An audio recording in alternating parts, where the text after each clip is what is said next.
Hello my fellow degenerates, CookBoss88 here, and welcome back to another set of dark, spicy, furry fantasies sent in by you lovely people. A few days ago I asked you guys again to send in your idea of a furry fantasy, and my god, you guys are really horny. But hey, I'm not here to judge you, I'm only here to give commentary, so let's get to it. Good evening, UK time. Firstly, as a viewer of your channel following an introduction from a friend, thanks for the laughs and occasional sage advice.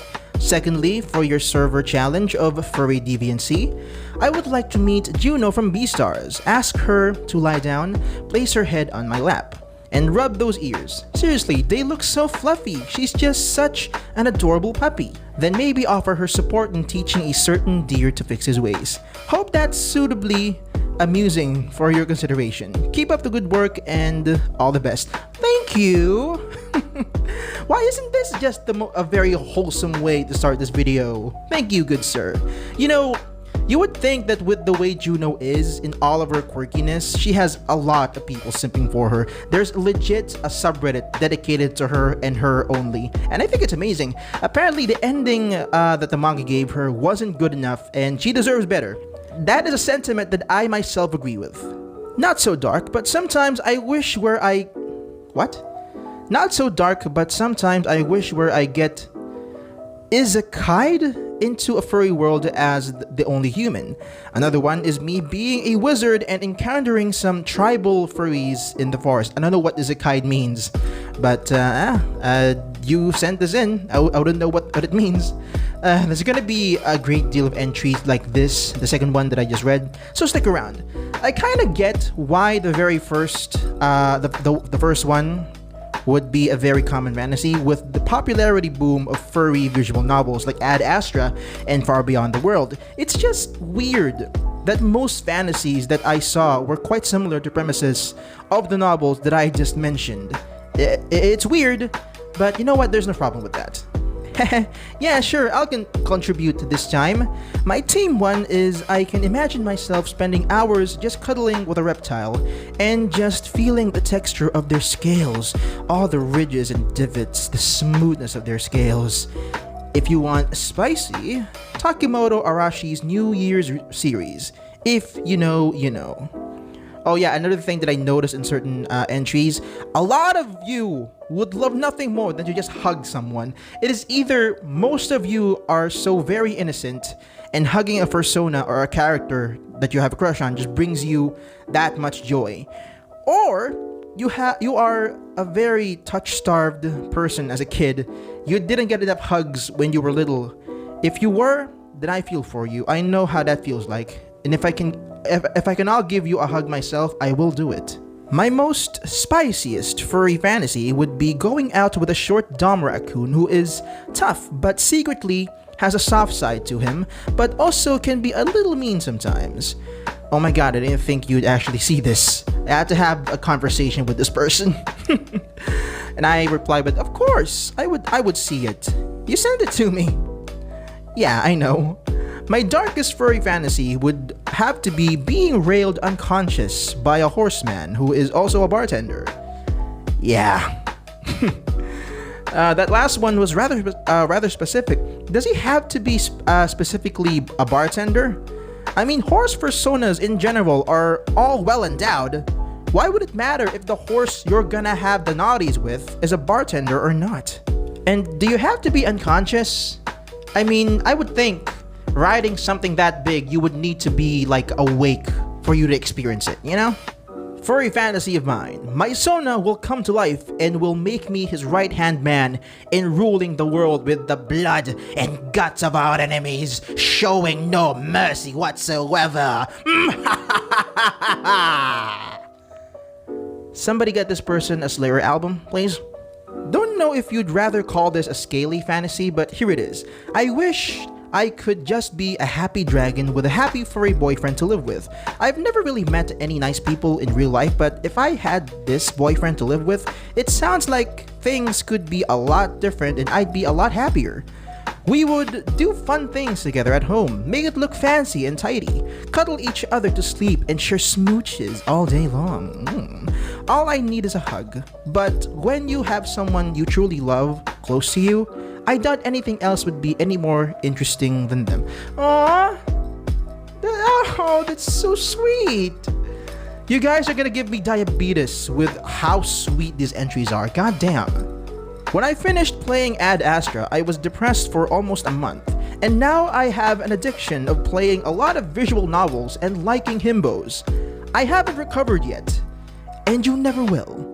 I love that you added a yet at the very end there, but that yet ain't gonna help ya.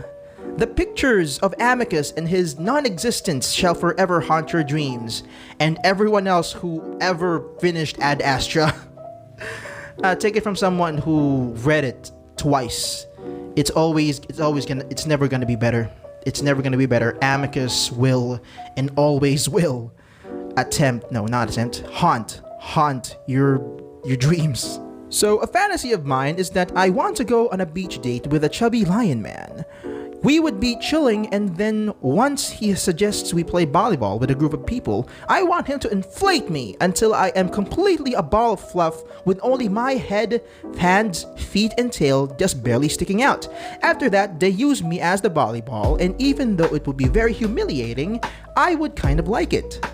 Something that is equally confusing to me as Vor is inflation. Why was it so appealing to imagine yourself getting pumped by air like a balloon and to be used kinda like in the same scenario as the entry that I just read? Please, if you can get back to me with this entry of yours, why does inflation appeal to you? You know? I asked Vor people the same question, and even they didn't know. So maybe the inflation demographic, I don't know other words to describe that, the inflation demographic would give me an answer, you know. I want to be surrounded by big, burly monsters and have them ravage me to the point they start to talk dirty and say, "No, please, stop, I can't go on anymore." Jesus, are you okay? I mean, I'm not judging you. It's just I'm worried. You know, there's been two entries, including yours, that just that I've read now, and I'm kind of worried now. So, in relation to your post on deepest and darkest furry fantasies, I'll go first. Then my roommate will write his, because why not a 2-in-1? Mine, I have dreamt of getting lost in a massive forest and losing my memory, then getting found by a hot werewolf, or werebear because they're hot, and him looking after me. Then after some time, a relationship forms, and with trust, here comes the dark part. We screw like a pair of animals all the time, just constant naughties, and then after naughties, cuddles. There is mine. My roommate. Hi. Just a warning, mine is much longer. Here is mine. I have dreamt of this ever since I saw the furry game Shelter. Would recommend. I have dreamt of some world-ending disaster resulting in me going on cryogenic freeze for roughly 5 to 10 years. Then, when I am released, I think I'm the only human survivor in the UK, but I constantly look for some trace for 2 years. Then I found someone who tries to kill me and ends up injuring me, but then I'm rescued by this pack of antro dogs who then patch me up, and I become a bartender for them. And I feel a bit isolated being human. Then I make friends with a group, and then I end up having denies with all of them. God, this is long! I read the first one, and I instantly thought of KAEL Tigers Far Beyond the World. I'm sorry, but it sounds so similar, right? And your roommate's entry is kind of better, I think. It legit involved actual plot points, and I'll give him points for that. So, my darkest furry fantasy is of me and my fursona, a tiger, who dresses and acts like a Victorian-age gentleman, to have a simple tea time in a beautiful garden under the full moon, while doing nothing but exchanging pleasantries and maybe a poetry or two. No naughties or any of such acts. I simply want to have an intimate time just for us being together. Consider it a fantasy fit for an asexual. Does he also talk in a rich, posh, upper-class accent as well? Cause that would be quite as cute as hell. Just a big burly tiger going, "Oh Reginald, would you care for a spot of tea?" I'm not mocking you. It's just that's like the very first imagery that came to my mind. Oh boy, this is gonna end badly. So basically, I imagined myself having occasional vanilla naughties and kisses with my gentle wolf boyfriend and just spending good time together, having fun as we grow and then become pregnant, even though I'm a male. Why would you cross this out? As, or